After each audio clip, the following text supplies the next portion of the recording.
Jadi pada pertemuan kali ini kita ingin membahas mengenai limit kanan dan limit kiri. Nah, jika pada video sebelumnya kita sempat membahas mengenai jika kita mendefinisikan suatu limit dengan definisi epsilon dan delta. Ya, untuk teman-teman yang belum nonton, silakan nonton video tentang definisi limit ya dengan epsilon dan delta. Nah, di situ ada satu kasus jika kita punya suatu fungsi katakanlah 1/1 min x dan kita coba dekatkan x-nya ke suatu nilai 1, apakah kita bisa mendapatkan nilai limitnya.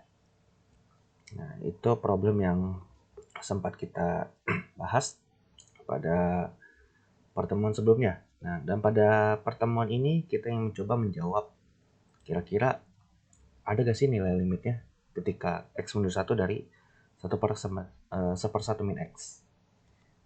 Oke. Pada pertemuan ketiga kita membahas ini, limit kanan dan limit kiri. Nah, sebenarnya perkenalkan, nama saya Kevin Adrian di sini.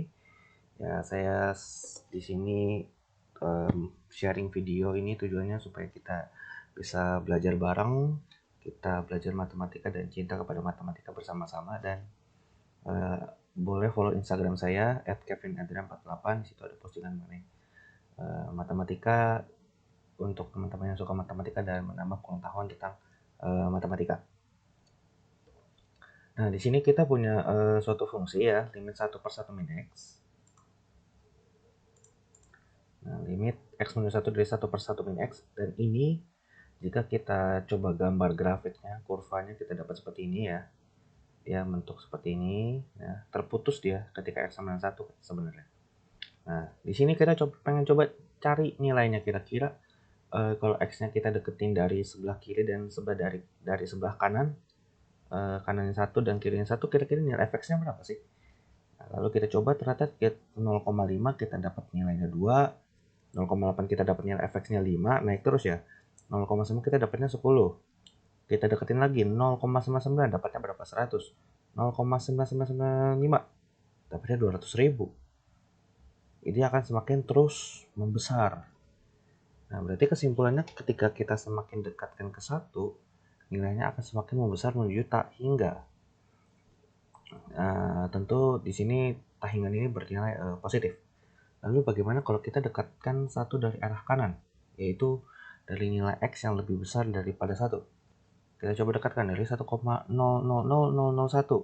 Kita dapatnya minus 1 juta. Nah loh, berarti ada sedikit perbedaan ketika kita deketin 1 dari kiri.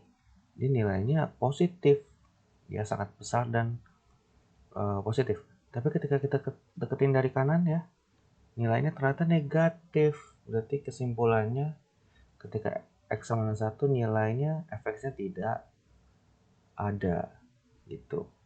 Nah, terus kita jauhkan dari 1 ya, semakin besar nilai 1,001 dan 10.000 nilainya akan terus membesar, tapi tetap negatif di sini. Lalu berarti kesimpulannya bagaimana? Nah, kita coba deketin dengan panah misalnya supaya kita lebih mudah melihat. Kita coba deketin dia dari kiri ya. Dan panah kalau kita x-nya kurang lebih min 2, kita dapatnya di sini. Terus kita deketin ke kiri, nilainya akan terus membesar. Nah, ketika x-nya semakin dekat dengan 1, nilainya akan semakin besar dia. Semakin menuju tak hingga. Lalu ketika kita deketin dia dari sebelah kanannya 1, kita lihat dia nilainya akan terus mengecil dia. Ya, mengecil sampai tidak hingga. Itu berarti pertanyaan adalah apakah limitnya itu ada? Jawabannya adalah tidak ada. Kenapa? Karena kita nggak bisa menaksir nilainya ketika x-nya dekat 1. Kalau kita deketin dari sebelah kirinya 1, nilainya membesar sampai tak hingga. Kalau kita deketin dari kanan 1, dia nilainya mengecil sampai minus tak hingga. Berarti kita nggak bisa menaksir nilai ketika x-nya sama dengan 1 dari 1/1 min x gitu. Makanya kita bisa katakan bahwa limitnya itu tidak ada. Maka kesimpulannya limit itu memang tidak selalu ada. Nah, dari sini kalau kita sebenarnya mempelajari tentang definisi limit dengan epsilon dan delta, tapi kok kita nggak bisa dapat nilai limit x minus 1 dari 1 per 1 min x. Berarti kita perlu mengkaji ulang, bukan mengkaji ulang sih, tapi kita perlu merumuskan suatu teorema yang baru, suatu aturan yang baru untuk mendefinisikan suatu nilai limit dari suatu fungsi ketika x-nya itu menuju suatu nilai tertentu. Nah, di sini kita definisikan ada yang namanya tadi limit kanan dan limit kiri yang sebelumnya sempat kita bahas pada pembukaan video ini. Dan pada limit kanan kita definisikan ya, limit kanan merupakan nilai limit ya. Ketika nilai x itu mendekati suatu nilai c dari arah kanan, alias ya nilai x ini lebih besar daripada c.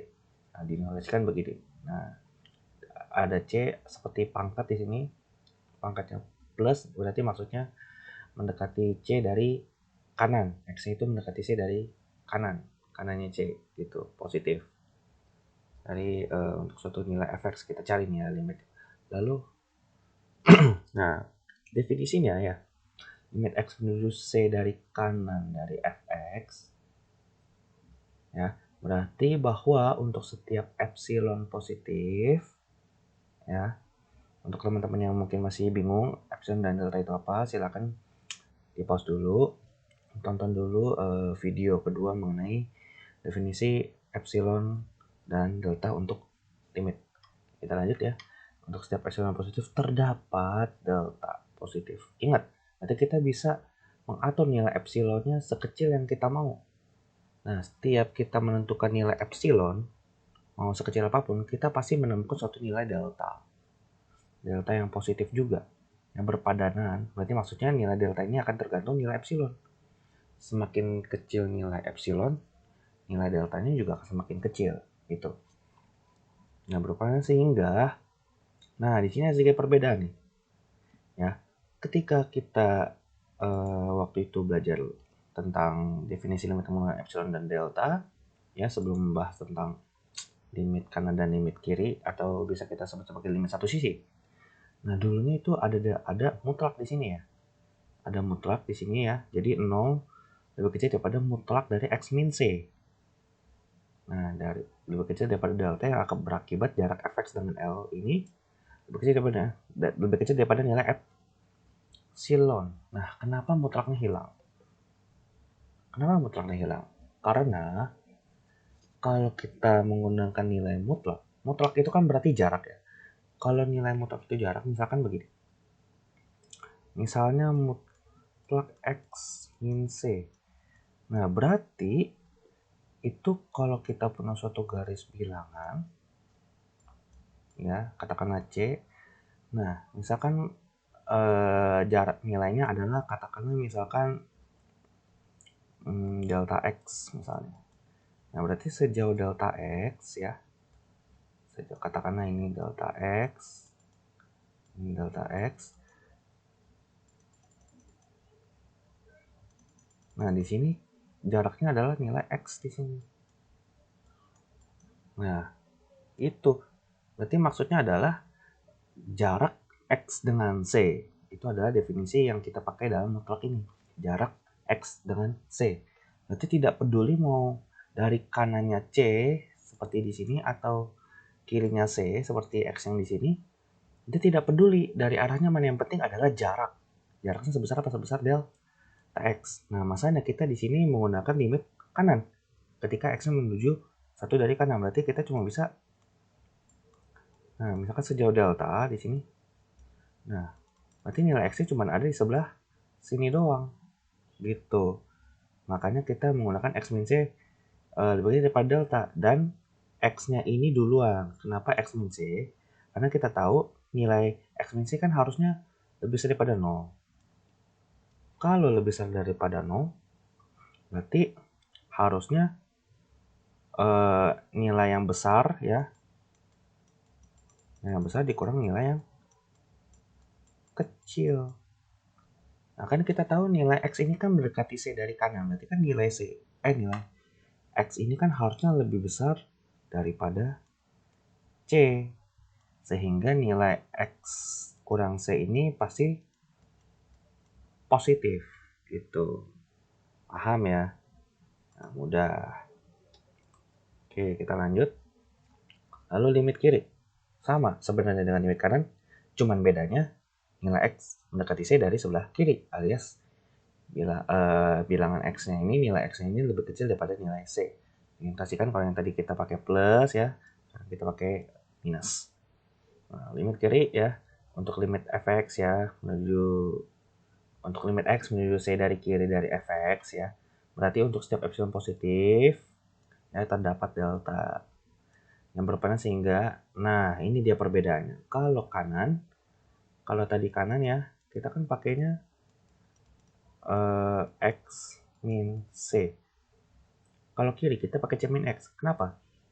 Karena kan kalau kita mendekati C dari kiri, sejauh delta, misalkan dengan jarak delta, nilai X-nya kan ada di kurang lebih di sini. Berarti kesimpulannya apa? Nilai X lebih kecil daripada nilai C. Sehingga nilai X ini dikurang dengan C pasti menghasilkan suatu bilangan yang negatif. Gitu. Maka karena kita definisinya nilai yang di sini ya harus lebih besar daripada 0 dan deltanya tuh juga positif ya. Berarti kan nilai yang di tengah ini ya harusnya juga positif. Gimana caranya?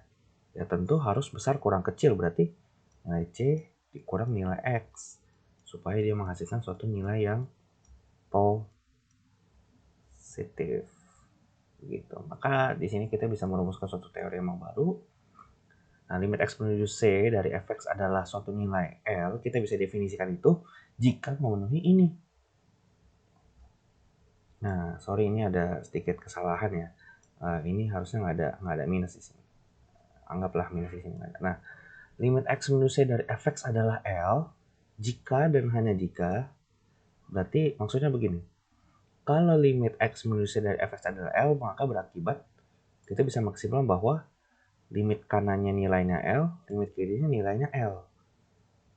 Ya. Lalu kita bisa definisikan secara terbalik. Kalau limit kanannya nilainya L dan limit kirinya nilainya L, berarti nilai limit X menuju C dari kanan kirinya ini ya tanpa kanan positif negatif di C ini, berarti nilainya juga pasti ada, yaitu nilai L gitu. Nah, ini merupakan konsep limit kanan dan limit kiri untuk menentukan apakah nilai limitnya ada atau tidak gitu. Nah, sekian pertemuan pada kali ini. Pada video ini kita belajar tentang limit kanan dan limit kiri. Dan terima kasih, dan pada video selanjutnya kita akan membahas mengenai teorema limit utama. Ya, di situ kita akan membahas aplikasi teorema limit ketika kita menghitung nilai limit fungsi. Misalkan suatu fungsi kita jumlahkan dengan suatu fungsi yang lain, bagaimana kita menghitung nilai limitnya dengan mudah tanpa perlu kita mendefinisikannya lagi dengan epsilon dan delta. Ya, sekian dan terima kasih.